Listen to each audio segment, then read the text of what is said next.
Last Monday, there was an oil spill on the Trans Mountain Pipeline near the Sumas First Nation. This spill poses a huge risk to their water and is the fourth spill near the area in the last 15 years. Like,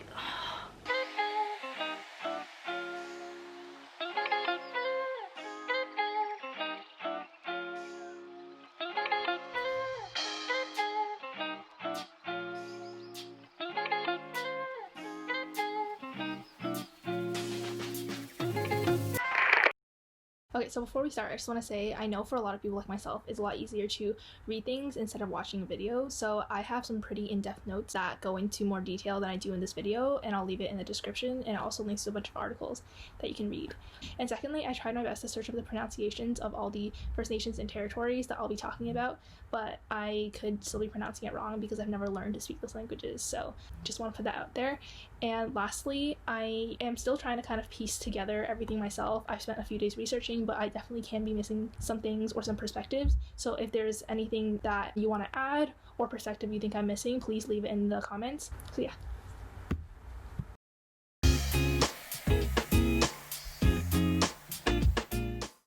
Hello, I'm an idiot and deleted some footage. So now we are back again from editing. So going back to the Sumas First Nation, which I was talking about earlier, they are opposed to the pipeline because they want to protect their water and cultural lands, which is important to them in a way that I and the company that builds these pipelines will never understand. And instead of figuring this out, Trans Mountain decided to just build around their reserve, which doesn't work because their drinking water is held in an aquifer underground. So even if a spill happens on Trans Mountain property, there's still a really high risk that their water will be contaminated because it'll leak through the ground into the aquifer.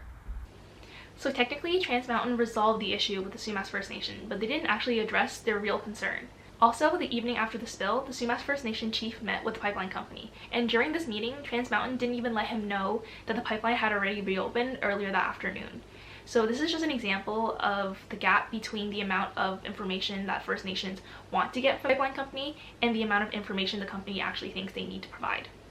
So before we dive deeper into this, I think I want to back up a little bit and give you the timeline of how the Trans Mountain Pipeline came to be. So if you're not really interested in the history of this pipeline and you just want to hear about the struggles between Indigenous people and the Canadian government, just skip to here. But otherwise, let's look at the Trans Mountain timeline. The Trans Mountain Pipeline began in 1953 to ship oil from East Edmonton to Burnaby.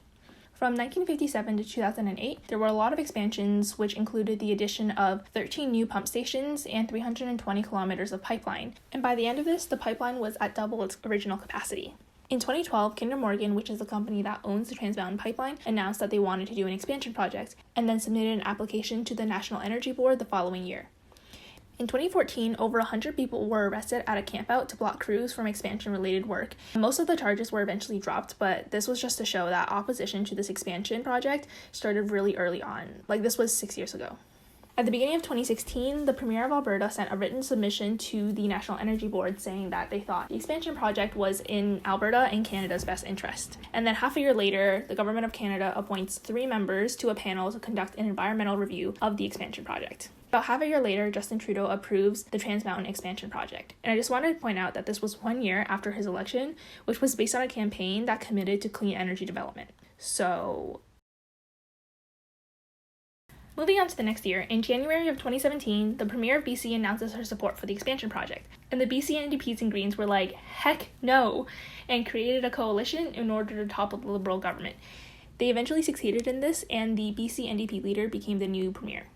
During all of this, Kinder Morgan decides to proceed with the development, which had an estimated cost at that point of $7.4 billion. They asked the Energy Board to allow them to start working, despite the fact that they didn't get the municipal permits that they needed from the city of Burnaby. And of course, the Energy Board was like, yeah, go ahead, you can bypass the Burnaby bylaws, no problem. So of course, the BC government challenged this ruling and brought the case to the Federal Court of Appeal, who eventually dismissed this and was like, nope, they're welcome to bypass your local bylaws, we don't really care. So I just want to take a pause really quick to go over the main people on the opposing sides of this conflict. There is the Alberta government, which is for the pipeline, and so is the National Energy Board, it seems, because they're letting Kinder Morgan bypass the local bylaws, and the Federal Court of Appeal has so far been siding with the pipeline. And then there's the BC government, who had a little bit of conflict, but ultimately is against the pipeline, and there are a lot of activist groups within BC that are actively opposing this expansion. So by now, it's been a lot of back and forth, and Kinder Morgan puts pressure on the government to push through with this deal or they're going to pull out. So then in May of 2018, Canada's finance minister announces that the Canadian government will be buying the Trans Mountain Pipeline for $4.5 billion. A few months later, the Federal Court of Appeal overturns the federal government's approval of the pipeline expansion. Thank God. So at this point, the project is put on pause. The National Energy Board is told that they need to do a new round of environmental assessments for the new oil tankers. So they get started on that. And then the Canadian government hires a former Supreme Court of Canada justice to oversee a new round of Indigenous consultations, which I'll talk about this in a bit more detail later, but this was because the old round of consultations was so flawed that the Canadian government decided they couldn't rely on it to make decisions. Fast forward a few months into 2019, the Energy Board recommends to the cabinet again that it approves the project. No surprise there. And months later, on June 18th, the federal government approves the Trans Mountain Pipeline expansion project a second time. And I just want to point out the significance of this date, because on June 17th, which was the day before, Canada declared a national climate emergency. So I just hope that the irony of the situation is not lost on any of you. It's been over a year since then, and the Trans Mountain Pipeline hasn't made the news much, except for the pipeline spill at the Sumas First Nation. But as far as I can tell, progress on the pipeline has been quite steady, even through the pandemic. Just last week, on June 17th, a new bill was passed that basically made protesting illegal. I'll talk a bit more about that in my next video, because it's a little bit more relevant to the Wet'suwet'en pipeline conflict, but I just wanted to point out that that was passed, and if there were any protests on this pipeline, that's also no longer legal. So now that we know how the Trans Mountain Pipeline has gone to where it is now, let's talk about whether they ever had the rights to build the pipeline in the first place. What happened was they consulted the band councils and chiefs who don't actually have the authority to give consent or to sign away any rights. So just some history on the band councils and chiefs. This governance system was imposed by the Canadian government through the Indian Act because it was more similar to Canada's own governance system, which made it easier to interact with these Indigenous people. But this leadership structure was completely alien to their cultures and erodes at their traditional systems. So even though it makes it easier for Canada to interact with the Indigenous people, the way that they're forcing them to govern themselves is completely disconnected from their traditions. As well, these band councils and chiefs only exist on reserves, which Canada put in place to concentrate its Indigenous people. So in order to even be up for election, you have to officially live on a reserve and be in an Indian band, and there's just a lot of other issues with the Indian Act, such as having to have Indian status, which is just its own issue. And that's not to say it's not relevant, but it's just a lot to unpack. For now, we're just gonna move on. So in BC, there's a lot of unceded land, which is just territory that the First Nations never officially signed over to Britain or Canada. So technically, it's still First Nations land. The problem is these band councils and chiefs only represent the reserves, which doesn't cover the entire territory. So not only do these councils and chiefs not have the authority to be giving consent to anything, they also don't represent all the people that live on the territory. So we know that Trans Mountain talked to the wrong people, but let's just look a little deeper into this consultation process. I just want to mention that in this video, I talk about very specific issues such as governance and consultations, which I'm just about to explain now. And these are very present and pressing issues, but they all stem from the fact that Canada doesn't recognize land ownership and Indigenous title. Through the whole thing, there were 25,000 individual cases. So within those 25,000 cases, only 3% were in person. So if you just think about how different Indigenous culture is from Canadian governance and Canadian culture,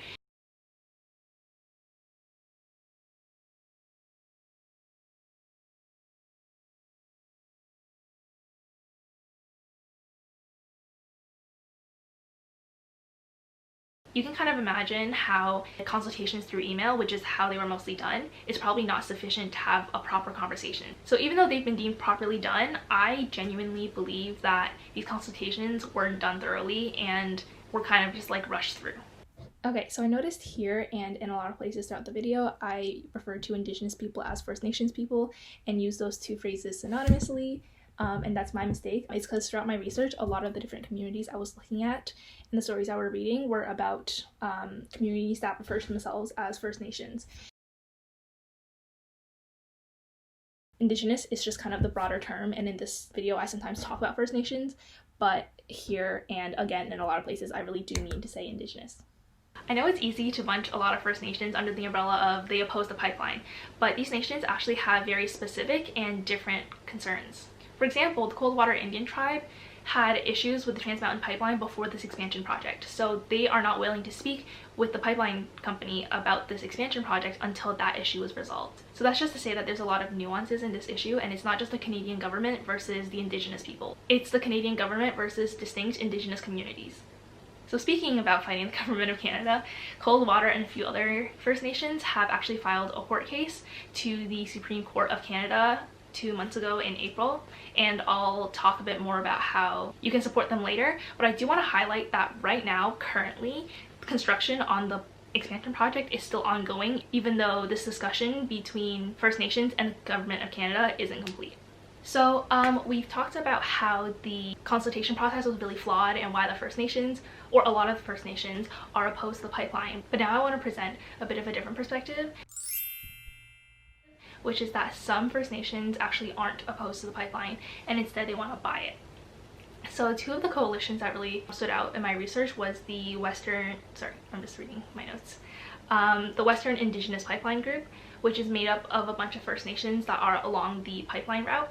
And then there's the Project Reconciliation Coalition, which, as far as I can tell, seems a bit more organized. But the Western Indigenous Pipeline Group did say that they felt like they have more of a stake in this because they have more to risk since they do live along the pipeline. The Project Reconciliation Coalition was created for the sole purpose of addressing one of the calls to action on Canada's Truth and Reconciliation Commission, which is that Aboriginal people should gain long-term sustainable benefits from economic development projects. So by allowing these coalitions to buy the pipeline, we're in a way moving towards economic reconciliation, because for like 200 years, the Canadian government has been taking and benefiting from Indigenous peoples. And now they finally have the opportunity to have a stake in the Canadian economy and also just gain a bit more independence, because now they'll be able to provide for themselves instead of depending on the Canadian government. So something else they said was also really important was that if they own the pipeline, they would get environmental oversight. So part of the plan that they put forward that they kind of emphasized was that it's environmentally sound. And I know this sounds kind of fake because pipeline and environmentally sound don't really go together, but I do want to mention that the people that make up these coalitions care for the land a lot more than the Canadian government. So I do trust them a bit more, and at the very least, I feel like they would take better care of the territory than the current owners. That's just my thoughts.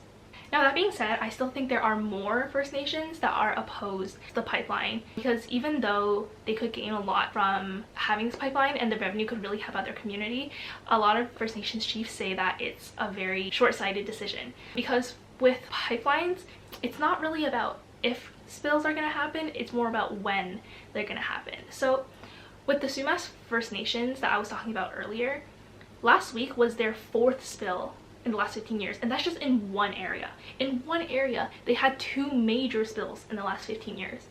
So like, just imagine living with the constant fear and panic that the pipeline that's in your territory will any day have an accident, and then your drinking water that your entire community relies on is contaminated. Like, that's horrifying. So even though there's a lot that can be gained and there's a lot of benefits from owning the pipeline, ultimately a lot of chiefs say that it's not really worth the risk and that they wouldn't really voluntarily bring this risk to their community. So I know that was a lot of information, so I just want to highlight the 3 main voices I feel like are part of this conversation. So first, there's the Canadian government, who is for the pipeline because of all of its economic benefits.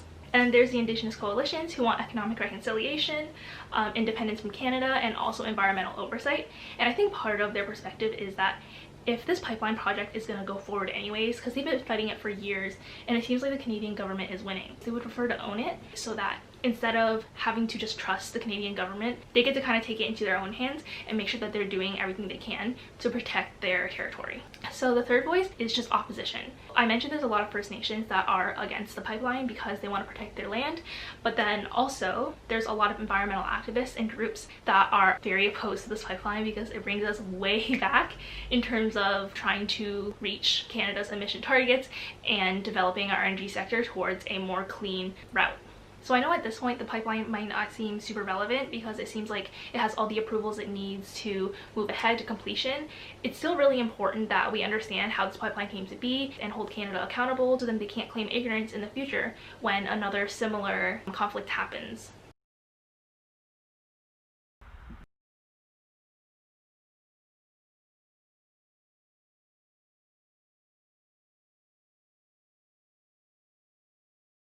Now let's move on to action items. Regardless of whether the pipeline expansion project should just be shut down or the Indigenous coalition should purchase it, the right move from where I stand is to just stop construction. Because right now, progress is still being made pretty steadily, and I think they're just using the pandemic as a way to just bulldoze through everything because there's other things for people to worry about. So that's just so messed up, and when there's clearly still conversations to be had and First Nations are still opposed, it's not right to kind of just keep going as if nothing's wrong. So I wrote a email that I'll be sending that asks for the construction of the expansion project to pause until the Supreme Court of Canada has made a decision on the case that I talked about earlier that's filed by Coldwater and a few other First Nations to the Supreme Court of Canada. And I recommend that you go into the description and copy that email as well, because it's pretty low effort, pretty easy, not very time consuming. Highly recommend sending those emails. Additionally, the case is probably going to be quite a lengthy process, and it's also very expensive. So I've linked a organization in the description that is fundraising to afford all the legal fees and push this court case through.